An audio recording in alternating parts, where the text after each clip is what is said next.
বন্ধুরা, মানব সভ্যতার অগ্রগতির ইতিহাসে যদি কোনো একটি যান্ত্রিক আবিষ্কারকে যুগান্তকারী বলা হয় তাহলে নিঃসন্দেহে রেলপথ থাকবে সেই তালিকার একেবারে শীর্ষে।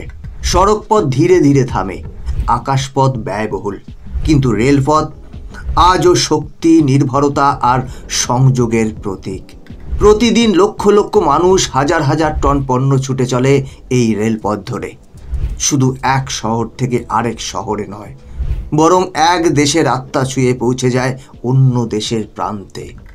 রেলপথ শুধু ইঞ্জিন আর বগির সমাহার নয়, এটা একটা সভ্যতার কাহিনী, একটা সময়ের প্রতিচ্ছবি, একটা দেশের ভৌগোলিক ও অর্থনৈতিক সাহসের প্রতীক। কিন্তু প্রশ্ন হচ্ছে, কোন দেশের কাছে রয়েছে পৃথিবীর দীর্ঘতম রেলওয়ে ট্র্যাকের খেতাব? কোন দেশে রয়েছে সব থেকে দীর্ঘ রেলপথ? আর কত কিলোমিটারই বা বিস্তৃত সেই রেলপথ? এই তালিকায় ভারত এবং বাংলাদেশের অবস্থানই বা কোথায়? বন্ধুরা, এই সমস্ত গুরুত্বপূর্ণ প্রশ্নের উত্তর আমরা আজকের ভিডিওতে পেতে চলেছি। ভিডিওটা শুরু করার আগে আপনাদের কাছে একটি অনুরোধ, ভিডিওটা লাইক করুন, চ্যানেলটিকে সাবস্ক্রাইব করে রাখুন, কারণ এটি আপনার জন্য মাত্র 1 সেকেন্ডের কাজ, কিন্তু এতে আমাদের অনেকটা হেল্প হয়। নমস্কার, আমি গৌতম আছি আপনাদের সাথে। তাহলে চলুন দেরি না করে ভিডিওটি শুরু করা যাক। আমাদের তালিকার 10 নম্বরে রয়েছে Cape Cairo rail route. Cape Town থেকে কায়রো পর্যন্ত প্রায় 10,000 দীর্ঘ কিলোমিটার রেল রুট, যা আফ্রিকার ইতিহাস ও ভবিষ্যতের এক প্রতীকী প্রকল্প। ব্রিটিশ উপনিবেশিক আমলে শুরু হওয়া এই মহাদেশব্যাপী রেল নেটওয়ার্ক এখনও পুরোপুরি বাস্তবায়িত হয়নি। এর লক্ষ্য আফ্রিকার বিভিন্ন দেশকে একক রেল সিস্টেমে যুক্ত করা, যা আফ্রিকার অর্থনীতি, পর্যটন ও আন্তঃদেশীয় যোগাযোগে বিপ্লব ঘটাতে পারে। যদিও অনেক অংশ এখনও নির্মাণাধীন, এই রেল রুট আফ্রিকার উন্নয়নের এক বিশাল স্বপ্ন হিসেবে আজও রয়ে গেছে। আমাদের তালিকায় 9ম স্থানে যে নামটি উঠে আসে সেটা হলো সিডনি এবং পার্থ।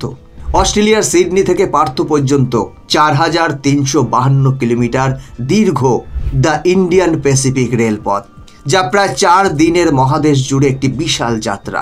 এই রুট অতিক্রম করে অস্ট্রেলিয়ার বিস্তীর্ণ মরুভূমি, গভীর উপত্যকা, মনোমুগ্ধকর প্রাকৃতিক দৃশ্যাবলী। এতে রয়েছে বিশ্বের দীর্ঘতম একটানা সোজা রেল লাইন, 478 কিলোমিটার, যা যাত্রীদের জন্য এক অনন্য অভিজ্ঞতা। ভারত মহাসাগর থেকে প্রশান্ত মহাসাগর পর্যন্ত ছুটে চলা এই ট্রেন অস্ট্রেলিয়ার ভৌগোলিক বৈচিত্র্য এবং আধুনিক রেল প্রযুক্তির নিখুঁত সমন্বয় হিসেবে পরিচিত। Number 8, Paris Istanbul. প্যারিস থেকে ইস্তানবুল পর্যন্ত 3,069 কিলোমিটার দীর্ঘ ওরিয়েন্ট এক্সপ্রেস। 1883 সালে চালু এই ট্রেন ছিল বিশ্বের প্রথম বিলাসবহুল আন্তর্জাতিক express train. France, Germany, Austria, Hungary, Romania ও বুলগেরিয়ার মতো বহু দেশ পেরিয়ে ছুটে চলা এই রেল যাত্রা শুধুমাত্র একটি যাত্রা নয়, বরং সময়, রাজনীতি ও সংস্কৃতির জীবন্ত দলিল। বিখ্যাত উপন্যাস মার্ডার অন দ্য ওরিয়েন্ট এক্সপ্রেসের মতো এটি নিজেই এক কিংবদন্তি ইতিহাসের প্রতীক। নাম্বার 7, ট্রেন দে লাস নুবেস বা মেঘের ট্রেন, যা আর্জেন্টিনার সাল্টা থেকে পোল ভরিলা ভায়াডাক্ট পর্যন্ত 434 কিলোমিটার পথ অতিক্রম করে। যদিও দৈর্ঘ্যে ছোট, এই রেলপথ উঠে যায় সমুদ্রপৃষ্ঠ থেকে 4,220 মিটার। আক্ষরিক অর্থেই এক আকাশ ছোঁয়া যাত্রা। আন্দিজ পর্বতের বুক চিরে নির্মিত এই রেলপথ শুধু একটি ট্রেন যাত্রা নয়, বরং প্রকৃতির সৌন্দর্য, প্রকৌশলের বিস্ময় এবং পর্যটনের এক জাদুকরী মিশ্রণ।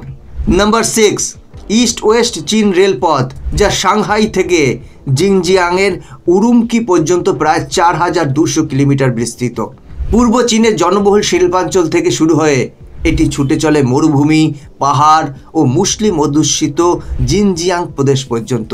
চীনের পশ্চিম উন্নয়ন নীতির মূল অংশ হিসেবে এই রেলপথ শুধু শিল্প পণ্য পরিবহনই নয়, বরং অর্থনৈতিক ভারসাম্য, সাংস্কৃতিক সংযোগ ও ভৌগোলিক ঐক্য প্রতিষ্ঠায় গুরুত্বপূর্ণ ভূমিকা রাখে, যা একসাথে চীনের অর্থনীতি ও রাজনীতির বাস্তব প্রতিফলন। এই তালিকায় 5ম স্থানে রয়েছে আমাদের সকলের প্রিয় বিবর্তন এক্সপ্রেস, ভারতের সবচেয়ে দীর্ঘ রেল যাত্রা, যা আসামের ডিব্রুগড় থেকে তামিলনাড়ুর কন্যাকুমারী পর্যন্ত 4,273 কিলোমিটার পথ পাড়ি দেয়, প্রায় 79 ঘন্টা 55 মিনিটে। অতিক্রম করে 9টি রাজ্য ও 52টি জেলা, উত্তর পূর্ব ভারতের সবুজ চা বাগান থেকে শুরু করে দক্ষিণ ভারতের নীল সাগর তট পর্যন্ত এই রেল যাত্রা শুধু একটি ট্রেন ভ্রমণ নয়, বরং ভারতবর্ষের বৈচিত্র্যময় সংস্কৃতি, প্রাকৃতিক সৌন্দর্য ও ভূগোলের এক অনন্য জীবন্ত চিত্র। নাম্বার 4, কানাডার টরন্টো থেকে ভাঙ্কুভার পর্যন্ত প্রায় 4,466 কিলোমিটার দীর্ঘ এই রেলপথ পাড়ি দিতে সময় লাগে প্রায় 92 ঘন্টা, অর্থাৎ 4 দিন। আর এটি রকি মাউন্টেন্স, পেইরি অঞ্চল এবং অন্টারিও হ্রদের পাশ দিয়ে ছুটে যায়, যেখানে প্রকৃতির বৈচিত্র্য, বিশালতা ও সৌন্দর্যের এক অনন্য মিলন ঘটে। Number 3, China Europe freight route চীন থেকে জার্মানির হামবুর্গ পর্যন্ত 13,000 কিলোমিটারেরও বেশি পথ পাড়ি দেয়। এই মালবাহী রেলপথ ইয়ং রং শহর থেকে শুরু করে 14 থেকে 20 দিনে ইউরেশিয়ার 20টির বেশি দেশকে যুক্ত করে। বছরে চলে 12,000টিরও বেশি ট্রেন, যা এক বিস্তৃত বাণিজ্যিক নেটওয়ার্ক গড়ে তুলেছে। যদিও এটি যাত্রীবাহী ট্রেন নয়, তবুও পৃথিবীর অন্যতম দীর্ঘ ও কার্যকর রেলপথ হিসেবে এটি প্রমাণ করে রেলপথ শুধু পরিবহন নয়, এটি বিশ্ব অর্থনীতির রক্ত সঞ্চালন। নাম্বার 2, ট্রান্স মাঞ্চুরিয়ান ও trans Mongolian railway. Trans Manchurian 8,980 kilometre ও ট্রান্স মঙ্গোলিয়ান 7,621 কিলোমিটার রেলপথ রাশিয়ার মস্কো থেকে চীনের বেইজিং পর্যন্ত ছুটে চলা এই দুটি ঐতিহাসিক রুট 6 থেকে 7 দিনে ইউরেশিয়ার ভৌগোলিক বৈচিত্র্য ও সাংস্কৃতিক সংযোগের সাক্ষী। বিশেষ করে ট্রান্স মঙ্গোলিয়ান রুটটি মঙ্গোলিয়ার রাজধানী উলানবাতার পেরিয়ে দুই প্রান্তে যুক্ত করে রাশিয়ার প্রাচীন বাণিজ্য পথ ও চীনের রাজধানীকে।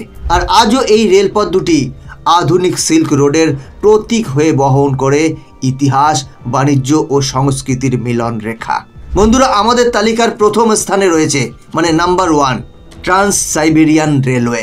ট্রান্স সাইবেরিয়ান রেলওয়ে রাশিয়ার মস্কো থেকে ভ্লাদিভস্তক পর্যন্ত বিস্তীর্ণ এক মহাকাব্যিক রুট, যার দৈর্ঘ্য 9,289 কিলোমিটার এবং সম্পূর্ণ করতে লাগে প্রায় 6 দিন 23 ঘন্টা।